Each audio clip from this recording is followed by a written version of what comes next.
We all know what happened with the Kasperi-Kapanen trade.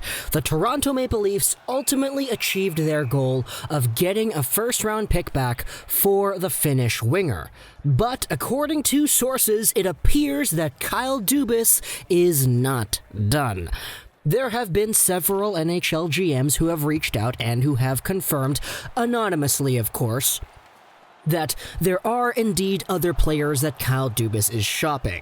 There is an initial Athletic article written by James Mirtle that goes over this, so I'll leave a link down in the description below to check that out if you do have the Athletic. But of course, because that article is paid for material, we're going off of an article on The Score instead. Take a look at this. It's a report uploaded yesterday. The Toronto Maple Leafs are exploring the trade market for Frederick Anderson and Andreas Johnson. That's just the headline, though, because the actual paragraphs indicate a little bit more who exactly is on the trading block. The Leafs have been dangling 4 names in recent trade talks, with starting netminder Frederick Anderson highlighting a group that also includes forwards Andreas Johnson, Pierre Engvall, and Alex Kerfoot. Multiple NHL clubs have confirmed to The Athletic's James Mirtle. Now, the rest of the article that we're looking at goes over a few different statistical standpoints on all these players, but because we don't really need the article to do that, let's just go into the situation of all these guys over here ourselves and discuss why exactly there would be value in trading these kinds of players. The big one to start the discussion off is indeed Frederick Anderson. He is the big fish amongst all of the Toronto Maple Leafs assets that they're willing to trade. Why? Well, because Frederick Anderson, whether you like him or not, is a very good, very legitimate NHL goaltender who, despite being overplayed and despite facing a heck of a lot of shots some nights, has still proven that he can be a very capable winning goalie in this league. And even though he is what many would call a good NHL goalie, the fact of the matter is the Toronto Maple Leafs have not had success under Freddie. You could debate whether or not that's Freddie's fault. You could definitely say it's not. But with a team that's in need of a shakeup like the Toronto Maple Leafs are, with a team with a goaltender who you could argue could use a shakeup as well in Frederick Anderson, there is value in seeing this kind of player and what he would go for on the trade market. There are other NHL teams that would be dying to get a goalie as good as Freddie.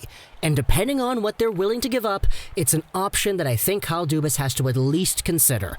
That combined with the whole change the system kind of thing in Toronto, where this team hasn't won a playoff series with Tavares, Matthews, or Marner in your lineup, it gives everybody an opportunity to really start over and just say, okay, we had our years of failure, not making the second round of the playoffs when we really wanted to, not even making the official playoffs when losing to Columbus, and maybe a shakeup on the back end is what this team could use as that spark to help them get over the hump.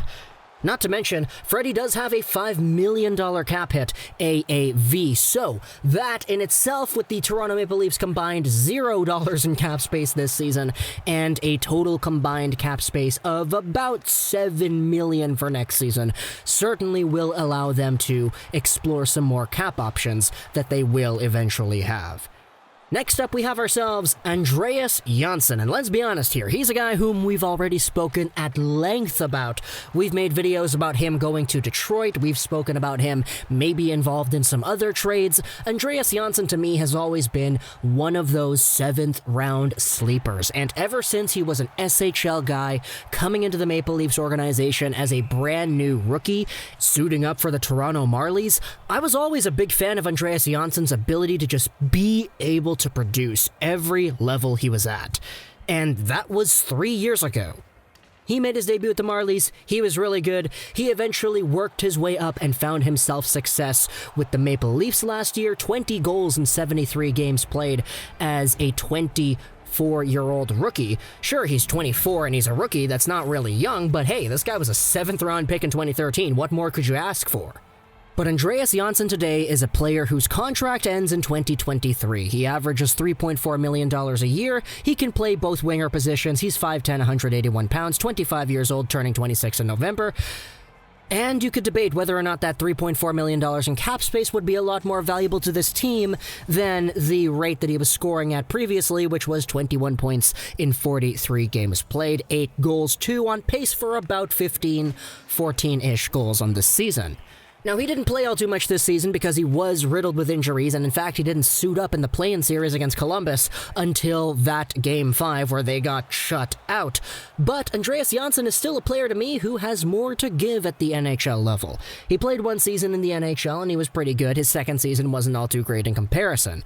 But since he's only 25, turning 26, I still think there is a lot of value for Andreas Johnsson to go forward as a middle six, potentially top six forward in the league on most NHL teams.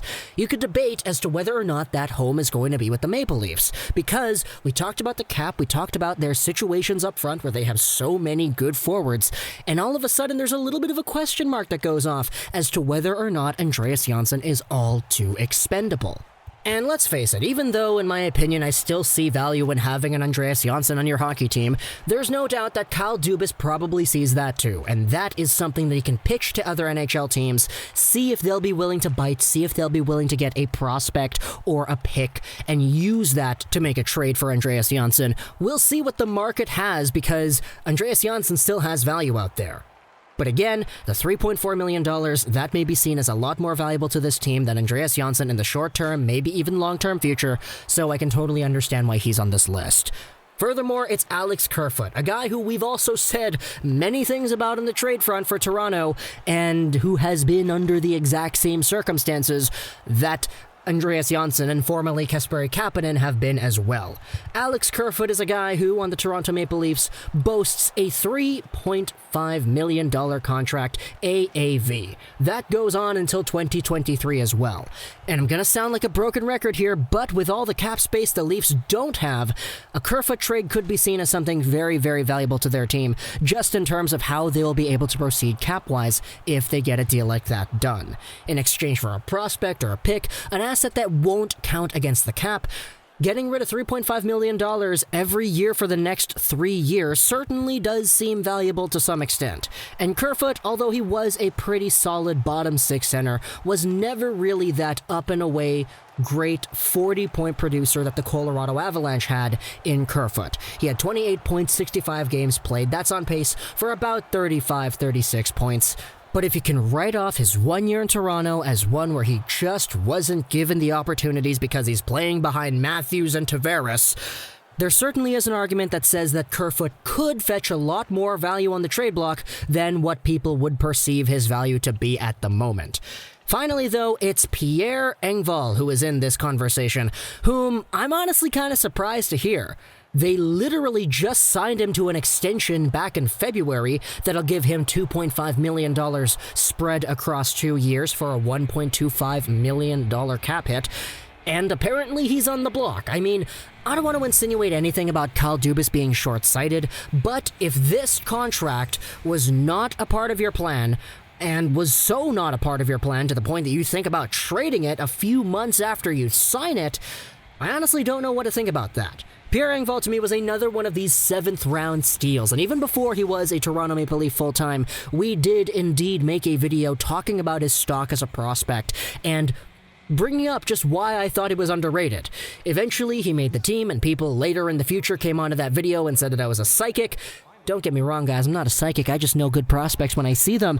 And Pierre Engvall, for the most part, has been a pretty solid NHL player. It's just, with the established role of Ilya Mikheyev, how good he has been, it all of a sudden puts all the other wingers in the Toronto Maple Leafs system, like Pierre Engvall, in a position where they have a lot more competition. And now, because the cap space, etc., it's always the cap space that we're talking about here, there is an opportunity for Pierre Engvall to get traded, and if it was me, honestly, I would see a ton of value in going after a guy like this, maybe for a late pick or a very B-C tier prospect. He had 32 points in 70 games with the Marlies last season, pretty good production if I do say so myself, and 15 points in 48 games as a 24-year-old rookie certainly isn't bad too. Plus, I didn't mention this, but he's 6'5", 214 pounds. The Leafs could use a lot of size, and depending on whatever team you're asking out there, maybe they could use that too. So depending on what exactly the return could be, we may be seeing a trade involving Freddie Andersen, Andreas Johnsson, Alex Kerfoot, and or Pierre Engvall sometime in the near future, because according to James Mirtle, NHL teams have been getting requests as to what they would offer for these players. So tell me in the comments what exactly you would offer for any of these guys. If your favorite team went after these guys, what's the max you'd be willing to give up? I'm going to get a lot of Leafs fans in this comment section too, so if you're a Leafs fan, tell me what you want in return for any of these players, because that is kind of where the discussion also gets a little bit interesting as well. I hope you enjoyed this. This was Trolls 99, and bye.